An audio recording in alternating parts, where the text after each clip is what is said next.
Continuamos en Monitor Económico en 5 días.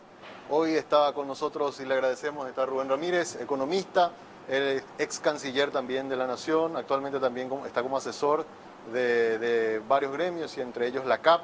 Y bueno, hoy teníamos en principio, Rubén, y te agradezco por venir a hablar un poco del Mercosur, pero también vamos a hablar un poquito de la cuestión de la crisis económica y política que estamos viviendo y el efecto que eso podría tener también sobre todas las proyecciones que tenemos. Así que muchas gracias por venir acá a un Monitor Económico en esta mañana. Un placer de estar contigo y con toda la distinguida audiencia de 5 días. Estamos también muy pendientes, y eso quiero avisarle a la audiencia, estamos muy pendientes de la conferencia de prensa. Creo que ya se están dando los primeros anuncios. Recién me estaban diciendo, indicando desde el Control Central que el ministro Borba, ahora ya podemos decirle como ministro, ¿verdad? Él queda en reemplazo de Julio Mazzoleni. El gobierno está haciendo algunos cambios importantes, pero no sabemos si son suficientes. Y arranco con eso, si te parece, ¿verdad? Una crisis que arrancó el viernes con una movilización, siguió el sábado, continuó el domingo, se habla que hoy va a continuar también el cuarto día de movilizaciones, algo muy poco común para un país como Paraguay, que no está acostumbrado a llevar durante tanto tiempo movilizaciones así ciudadanas. Y la pregunta, Rubén, es ¿esto de qué manera puede afectarnos en la generación de incertidumbre en los agentes del mercado y en las proyecciones que tenemos si esta situación se mantiene? En primer lugar, es clave entender de que Paraguay, bajo la Constitución Nacional, se constituye en un Estado social de derecho y por lo tanto todos nosotros, los ciudadanos y quienes habitamos en el país, tenemos el deber y el derecho de manifestarnos, y las autoridades democráticamente electas y los que están administrativamente designados no solamente tienen la responsabilidad de cumplir la ley, sino que de hacerlas cumplir. Y en ese contexto, el derecho ciudadano de manifestarse, de exigir el cumplimiento de su derecho en materia de salud, en materia de educación, en materia de seguridad física, jurídica, es un derecho fundamental de ese concepto de Estado de Derecho. Desde esa perspectiva, nuestro país tiene que honrar, en primer lugar, las respuestas ciudadanas, porque así como todos los contribuyentes, damos nuestro aporte resultado del trabajo, de la producción, a través de nuestros impuestos, tenemos el derecho de exigir la transparencia, la claridad y la denuncia de aquello que está mal expuesto, y el gobierno tiene la obligación de explicar y transparentar cuantas veces demande la ciudadanía. Y este es un punto sumamente importante porque Paraguay tiene que resolver este conflicto ya político desde una perspectiva absolutamente institucional, y en la medida en que tengamos una construcción de consenso en el ámbito de la clase política que tiene que interpretar la demanda ciudadana, que es exigente, explosiva, y que no solamente está sucediendo en Paraguay.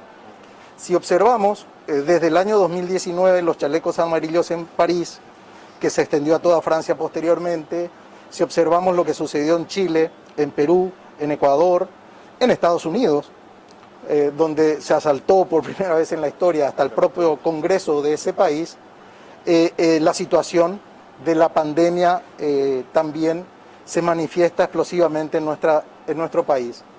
Y acá es fundamental no olvidar de que estamos en una crisis sanitaria y tenemos que atenderla y resolverla como antes, como materia prioritaria. En la medida que la vacunación no se instale, lo cual es fundamental, perentorio, inmediato, vamos a tener que promover políticas que atiendan adecuadamente esta situación y dotar de la infraestructura sanitaria, la infraestructura hospitalaria, los insumos, así como promover de que todos los ciudadanos responsablemente tomemos la condición de cumplir todas las reglas sanitarias, lavarnos las manos, usar tapabocas, mantener el distanciamiento social, y eso es clave. En ese contexto, nosotros comenzamos, igual que en el año 2020, un primer trimestre muy promisorio. Cumplimos un año desde que se identifica la primera situación grave de contagio en nuestro país del COVID-19.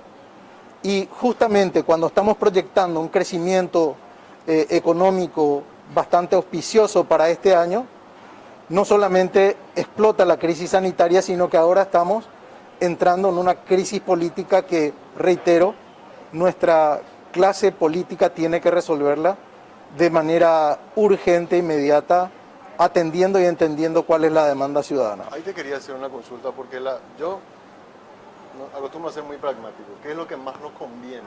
Independientemente al signo político que nos guste, a la simpatía que podamos tener con uno y otro sector político, yo creo que es un tiempo en el que como paraguayos tenemos que analizar qué es lo que realmente nos conviene a nosotros como país. Y ahí te quería consultar, ustedes del sector privado, al analizar, porque hay algunos que hablan, barramos todo, cambiemos todo, ¿verdad? Y yo no sé si esa es la solución, porque ahora estamos negociando, o sea, este gobierno ya estuvo negociando compras de vacunas, se están retrasando, ahora recibimos un lote de 20.000 por una donación de Chile el fin de semana pasado.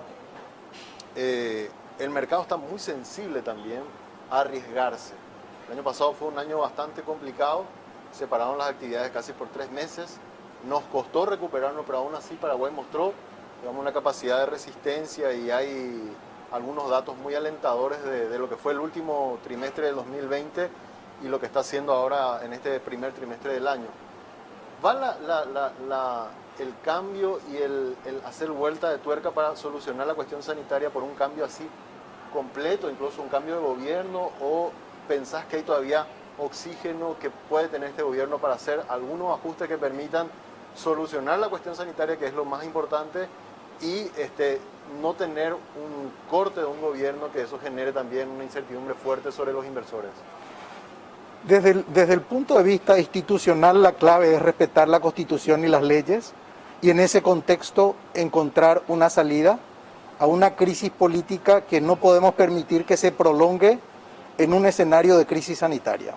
Es decir, si nosotros vemos de que no se responde adecuadamente a una ciudadanía que se encuentra frustrada, hastiada, hasta el hartazgo de la falta de respuesta, vamos a tener situaciones que pueden llegar a ser dramáticas, no solamente desde el punto de vista económico, sino de la integración social de nuestro país. Y en ese contexto es clave que la alta cúpula política de todos los partidos piensen y construyan sobre la base del bien común, de no aprovecharse de una coyuntura y de oportunidades para lograr beneficios particulares, partidarios, sectarios, y obviamente la prioridad tiene que ser responder adecuadamente a una ciudadanía que ya no quiere, no está dispuesta a seguir aceptando, digamos que mentiras. Entonces, hay una falta de credibilidad, hay una falta de buena comunicación y por lo tanto solamente se puede responder con hechos y acciones en un escenario muy complejo donde después de un año se ha perdido empleo, se ha perdido ingresos, la economía ha tenido signos negativos, pero con una perspectiva muy positiva en un año donde hay sectores como la agricultura y la ganadería que van a ser motor, pero hay otros que vienen con un impacto muy negativo, generando miles de pérdidas de empleo. Hoy conmemoramos, y saludo a todas las mujeres, el Día Internacional de la Mujer, y son las más perjudicadas en la pérdida de empleo, en las consecuencias de el distanciamiento social, porque han tenido que atender a los chicos que no pudieron concurrir a las escuelas, entre otros elementos, y tenemos como resultado de eso más de 300.000 desempleados del sector formal.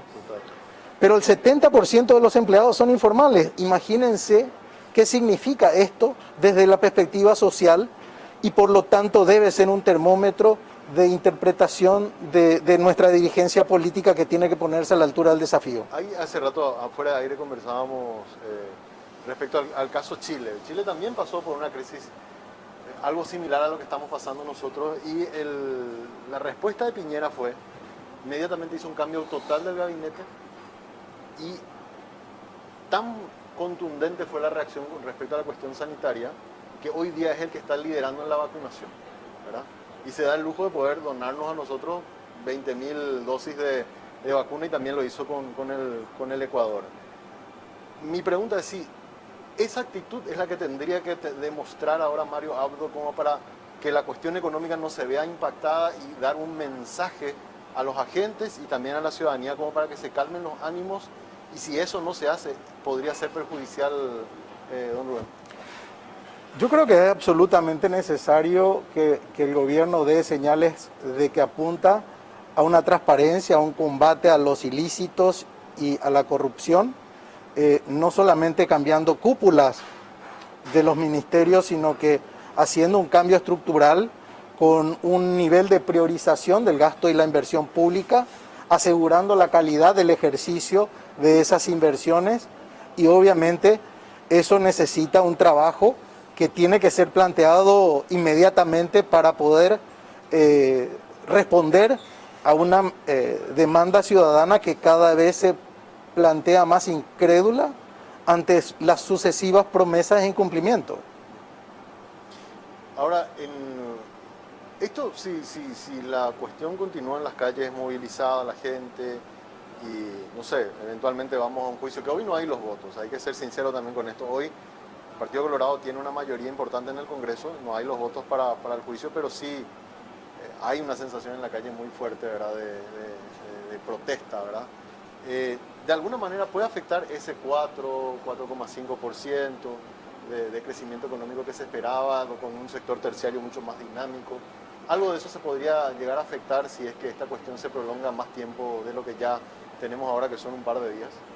Hay dos efectos que pueden cambiar la proyección de crecimiento. El primero es la atención sanitaria. La vacunación es clave.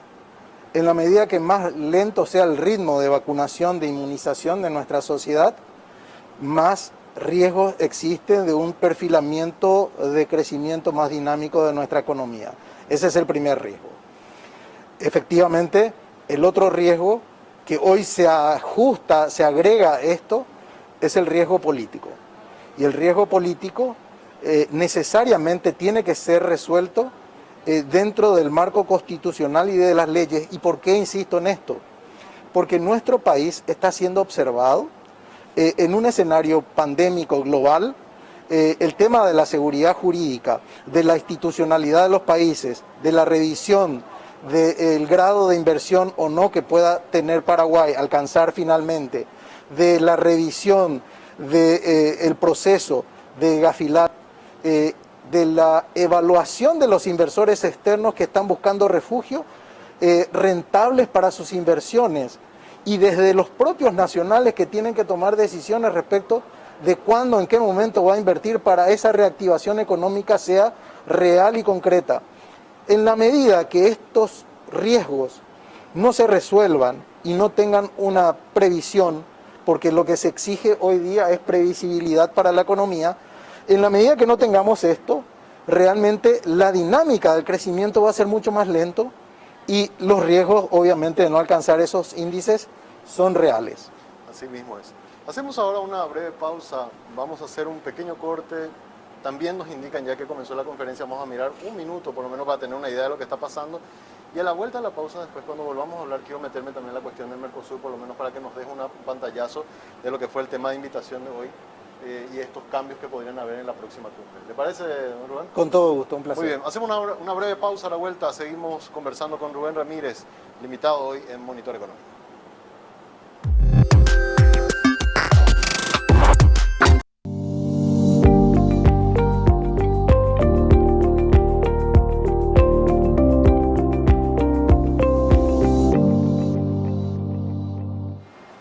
Seguimos en Monitor Económico, estábamos viendo la conferencia de prensa y ahí ya le voy a pedir un poco de ayuda a la gente de Control Central. Me van diciendo, entonces, ministro, tenemos un nuevo ministro de Salud, que es Borba, ¿verdad? Secretaria Ejecutiva de Presidencia de la Unidad. Secretaria Ejecutiva de Unidad de Gestión. de la unidad de gestión es Carmen Marín, que estaba como viceministra de Economía, ¿verdad? Y Borba está como ministro de Salud. Y me dijiste que tenías también un dato... Uterman, jefe de gabinete jefe de gabinete civil de la Presidencia de la República. Ajá.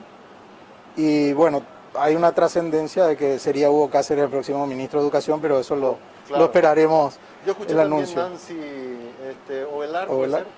puede También ser. escuché como posibilidad. Bueno, vamos a ver ahora en las próximas horas qué nombres se van confirmando. Tenemos que Efectivamente. ir viendo. Bueno, ¿qué cambios genera todo esto? O sea, todo el país está muy pendiente de las acciones que va a tomar el gobierno. Realmente no es bueno esto para la economía, pero es bueno que se tomen medidas rápidas como para que la crisis dure lo menos posible, canciller. Sí, efectivamente. La necesidad es observar de que se conducen las decisiones Sí. hacia un cambio fundamental y estructural que permita construir confianza ciudadana hacia las próximas acciones del gobierno. Totalmente. Ahora, un tema que hablamos la vez pasada con el ministro de Hacienda, con Oscar Llamosas, le preguntamos la posición de Paraguay y en tu experiencia como canciller también quería consultarte a ver qué opinabas. El presidente de Uruguay y el presidente de Brasil tuvieron una reunión bilateral hace más o menos un mes, donde se habló de la posibilidad de plantear en la próxima cumbre del Mercosur hacer algún cambio al tratado, ¿verdad? En la cuestión de la negociación de acuerdos de libre comercio por fuera del bloque, ¿verdad? Algo que Brasil, por ejemplo, ya viene planteando hace muchísimo tiempo y que ahora parecería ser que tendría como aliado un poco a Uruguay dentro de esa cuestión, ¿verdad? Tuvimos muchos problemas y creo que en alguna medida también la cuestión del acuerdo con la Unión Europea, en el caso Argentina, que tiene una posición un poco de resistencia al acuerdo, nos ha complicado mucho, ¿verdad? En tu opinión, ¿Paraguay debe seguir manteniéndose en esa línea de todo lo que negociemos tiene que ser dentro del bloque al ser una de las economías más pequeñas, o pensás de que hay una oportunidad también al hecho de que Paraguay también se corte un poco solo y logre acuerdos bilaterales de libre comercio? En estos 30 años Mercosur transitó distintas etapas, pero lo cierto y real es de que todavía no se ha podido cumplir el artículo 1 del Tratado de Asunción, que es la libre circulación de bienes, personas y servicios, y así como el artículo 2, que es la coordinación de políticas macroeconómicas y sectoriales. Paraguay hoy tiene un desacople económico sustentado sobre los fundamentos macroeconómicos que permite estar en una posición largamente más favorable en la economía que Argentina y Brasil. Si no se define, y en este momento Mercosur transita una crisis, por primera vez los presidentes de Argentina y Brasil se van a reunir en la próxima cumbre que se celebrará en Buenos Aires, y en ese contexto, si no se logran definir los objetivos concretos y la visión de para dónde vamos a ir, porque hoy día somos una unión aduanera incompleta o imperfecta. Si seguimos perforando el arancel externo común, permitiendo acuerdos independientes de los países, de los miembros, lo que vamos a tener es una situación donde esa libre circulación de bienes, personas y servicios se va a ver muy complicada. Y donde más se complica es nuestra condición, o donde más nos complica a los paraguayos, es nuestra condición de ser país sin litoral marítimo.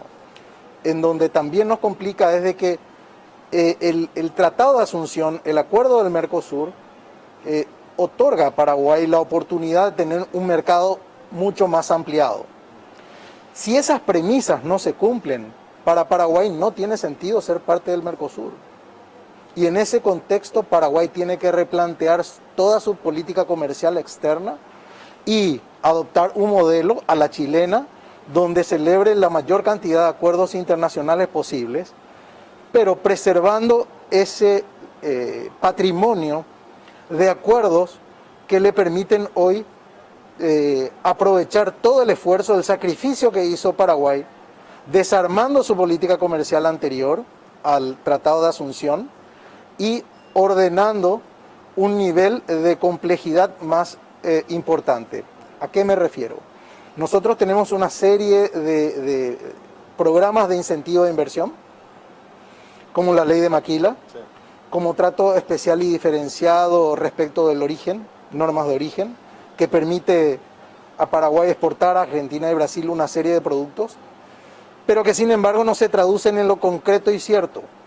El Mercosur es el bloque económico que menos intercambio comercial interno, intrabloque, tiene en el mundo. Menos del 20% del PIB. Comparando con otros países como Centroamérica o inclusive la Comunidad Andina de Naciones o el Acuerdo Transatlántico, la Unión Europea, bueno, pero realmente la composición de ese comercio intra-Mercosur es con valor agregado. Y obviamente las trabas que existen hoy día, las dificultades de acceder a ese comercio, lo que hizo fue reorientar a una reprimarización de la economía. Es decir, hoy día tenemos una altísima dependencia de los productos primarios, de la soja, de la carne vacuna, con muy bajo valor agregado. No digo que eso esté mal desde la perspectiva de que es hoy el motor de nuestra economía, sino que digo es que tenemos que ampliar mucho más esa posibilidad comercial, y si perdemos la oportunidad del trato prioritario con estos países, realmente allí tenemos que evaluar si la conveniencia o una pertinencia o permanencia en el Mercosur o no. Y ahí, y esta es la última consulta que te hago, Rubén, ¿cuál es el camino? Porque hasta donde entiendo, para hacer hacer acuerdos bilaterales directos, o sea, Argentina quiere firmar con China o Brasil quiere firmar con España, ¿verdad? Eso ya violaría el principio del tratado que habla de que todos tenemos que estar de acuerdo. Si los tres países, Uruguay, Argentina y Brasil, que son y bueno, Paraguay el cuarto, los miembros plenos, pero hay uno que no está de acuerdo, que es el caso de Paraguay, ¿se tranca esto o nos pueden ejercer una fuerte presión que al final termine por romper el bloque? ¿Qué es lo que podría llegar a pasar eventualmente si es que ejercen una mayor presión sobre Paraguay en esta cuestión? En primer lugar, el consenso es la base de la construcción comunitaria y obviamente Paraguay tiene esa carta siempre en su haber. Sin embargo, también hay una historia de hechos consumados que muchas veces han dejado a nuestro país por fuera de las decisiones que son adoptadas. En esta ocasión, Paraguay tiene la oportunidad de negociar esas condiciones, es decir, no se puede construir un mercado común o siquiera una unión aduanera sin cumplir con las condiciones de las políticas comerciales que están establecidas tanto en el marco del Tratado de la LADI como en el marco del Tratado de la Organización Mundial del Comercio. Entonces es allí donde tenemos que determinar, bueno, volvamos a una zona de libre comercio donde cada uno pacte por sí y veamos qué hacemos con el patrimonio comunitario que ya de hecho carece de una profundidad institucional al no existir mecanismos supranacionales de solución de diferencias, al no existir mecanismos supranacionales de evaluación de las medidas sanitarias, fitosanitarias o sanitarias, o tan siquiera cuestiones tan prácticas como es una política de salud común. Hemos visto el divorcio que existe a nivel de política comunitaria en materia de salud. Hemos podido haber actuado comprando, adquiriendo al mundo vacunas, por ejemplo. Que se habló en un momento que como Mercosur, por una cuestión de volumen y para tener mayor poder de negociación, podríamos comprar lotes para la región, pero ni eso logramos. Adoptar medidas sanitarias de distanciamiento social de manera conjunta y no ver cerradas nuestras fronteras, que tanto afecta. La coordinación de políticas macroeconómicas y sectoriales, cómo nos afecta hoy día las tensiones cambiarias que tienen el real y el peso argentino. Es decir, todas son cuestiones que no están sobre la mesa y que obviamente van drenando la calidad comunitaria del Mercosur, y una visión de largo plazo es fundamental para construir, bueno, cuáles van a ser las prioridades de aquí en adelante después de los 30 años cumplidos. Tiene que Paraguay en esta reunión en Buenos Aires, en esta cumbre, sentar claramente esto y qué pensás que puede llegar a ocurrir. Yo creo que es un tema que tiene que ser debatido, que no ha madurado. Los objetivos de Uruguay y de Brasil son coyunturales desde mi perspectiva, desde el análisis real de la economía global. Mercosur dio recientemente uno de los pasos más trascendentales al suscribir un acuerdo con la Unión Europea.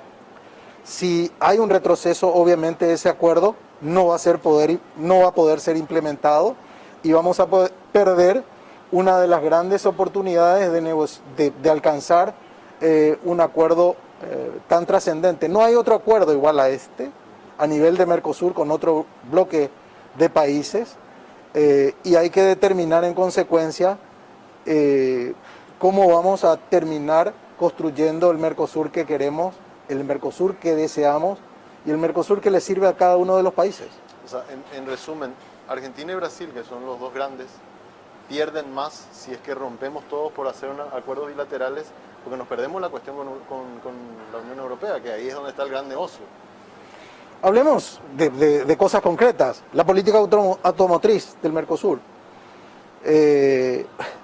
La mayor parte de las marcas que se construyen en Mercosur son europeas. Sí. Y gran parte de las trabas de las negociaciones entre Mercosur y Unión Europea estaban concentradas en cómo se iba a administrar ese acuerdo con Europa. Y en el acuerdo bilateral entre Argentina y Brasil, Paraguay dio un paso importante también en ese contexto, al celebrar bilateralmente con Argentina y Brasil sendos acuerdos en materia de política automotriz. Ahora bien, si se rompe ese esquema, evidentemente se va a tener que reprogramar toda una serie de sectores que hoy día se ven afectados y se van a ver afectados considerablemente. Imagínate un acuerdo de Argentina con China de libre comercio.